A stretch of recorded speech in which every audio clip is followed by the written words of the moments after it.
Yes, we can. Comme annoncé, nous parlons de bilinguisme. C'est vrai, la semaine d'activités dédiée à la promotion du français et de l'anglais, ces activités se sont achevées vendredi dernier. Cameroun Daylight joue donc les prolongations avec Ning Elijah. Il est auteur de cet ouvrage de Massacron, l'anglais vivant. Bonjour. Bonjour, How are you Mohamed. today? No, I'm fine, and you? I'm well. Glad to have you on set this Monday. I am very happy to meet you, a bilingual Cameroonian, and who is still fighting to get better. I'm going to improve my English. You have to. It's very indispensable for your well-being, socially and professionally. Merci. Alors, dans la suite de ce programme, nous parlons de cet ouvrage, on l'a dit, Massacron. Vous posez le diagnostic, vous commencez par présenter l'ampleur du mal et du bienfait. Chers téléspectateurs, bonjour. Si vous ne parlez pas les deux langues officielles du Cameroun, cela veut dire que vous ne profitez pas des avantages que ce pays nous a donnés comme Camerounais. Un Je vous héritage explique. colonial. Oui, un héritage colonial. Je vous explique. Lorsqu'on va, nous Camerounais, on sort de ce pays, on va pour des séminaires, des conférences, des formations. Les autres pays africains guettent pour voir si ils regardent sur la liste des numéros de téléphone pour voir s'il y a le 237. Pourquoi? Parce que cette conférence, ce séminaire se passe en anglais. Et ils sont complètement bloqués. Et ça fait 25 ans de métier et je rencontre des francophones, camerounais et étrangers. Quel est le problème? Ils peuvent lire et comprendre. Mais parler, est-ce que c'est là où le bas blesse? Parlez. Ouvrez votre bouche et parlez, s'il vous plaît. Parce que la communication aujourd'hui est plus orale qu'écrite. Google peut vous aider. Mais est-ce que Google peut venir se placer à votre place et avoir une interview comme ça? Et imaginez les opportunités. Parce que l'anglais est une dictature. Il domine le monde. Vous allez partout. Ça domine le monde. On ne sait pas pourquoi. La langue des échanges commerciaux. C'est ça. Et le francophone est bloqué lorsqu'il sort de son cadre, de son environnement normal. Et deuxième chose, pour un professionnel, et j'ai travaillé avec des milliers de professionnels, quel est leur traumatisme majeur? Ils sont compétents. Mais arriver à un certain niveau, ce qui les départage des autres, c'est qu'ils ne parlent pas anglais. Et ils restent au niveau local. Ils n'évoluent pas.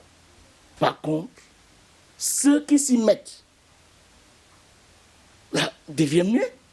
Parce que c'est en forgeant qu'on devient forgeron. Et justement, dans la deuxième partie de cet ouvrage, vous posez le diagnostic. Selon vous, qu'est-ce qui fait problème? Il y a deux problèmes.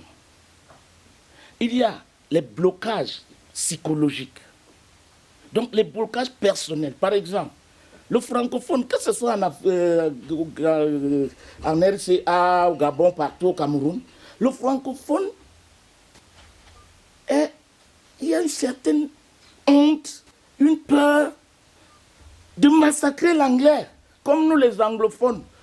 Moi, on m'appelait Mouri, pourquoi? Quand j'étais enfant. Parce qu'un jour, on jouait au football. Moi, venant de Bamenda, je ne comprends, mais je savais qu'il y a un mot mourir. Je vais te mourir, hein, parce que quelqu'un m'a botté.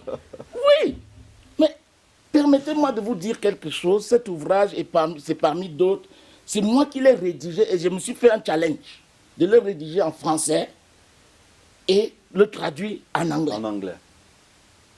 Et c'est un pari gagné pour vous? Non, c'est gagné parce que, bon, si vous le lisez, j'espère que vous allez me donner les fautes qui m'ont fait mourir ou massacrer le français, mais je ne pense pas. Donc, deuxième problème, c'est institutionnel. Ça veut dire que si votre papa a fréquenté, vos frères ont fréquenté avant vous, et ils ne parlent pas, alors qu'on enseigne l'anglais à l'école, quel est le problème? Ils vont dans des centres. Quel est le véritable problème? C'est que en Afrique francophone, on prend l'anglais comme une matière scolaire et non comme une langue vivante qui doit se pratiquer. Et les méthodes, les manuels Et même nous-mêmes enseignants, nous devons être recyclés. Donc c'est ça le côté institutionnel, parce qu'on n'enseigne pas une langue. Imaginez chez vous à la maison, vous avez un enfant de 2-3 ans. Si j'entre là, je dis, ta papa est là. Moi, bon anglophone, c'est bon, j'ai dit. Le message est passé. Mais l'enfant va d'abord me regarder d'une façon bizarre et me dire non, on ne dit pas ta papa, on dit ton papa. Papa, tout à fait. Et pourquoi? Si je lui pose la question pourquoi, il ne pourra pas me dire. Nous, en anglais, on n'a pas le genre. Donc, on dit une femme, la garçon, on avance. Donc, massacrons l'anglais, c'est pour vous donner d'abord le courage de le faire. Parce que tant que vous n'ouvrez pas la bouche, on ne peut pas vous enseigner l'anglais. On ne peut pas vous enseigner la prononciation, le vocabulaire, ainsi de suite. Ning Elijah, le 8h va intervenir dans 3 minutes précisément. Dans votre ouvrage de Massacrons, vous nous proposez des stratégies, des astuces pour être bilingue, parfaitement bilingue. Voilà. Elon Musk a dit récemment que l'école ne sert plus à grand-chose tant qu'on n'ajoute pas quelque chose. L'envie d'avancer et d'être mieux. Et cela veut dire quoi? Est-ce que vous avez cette envie de parler anglais? Alors commencez avec votre collègue anglophone, votre voisin anglophone. Dites-lui bonjour. Il y a WhatsApp.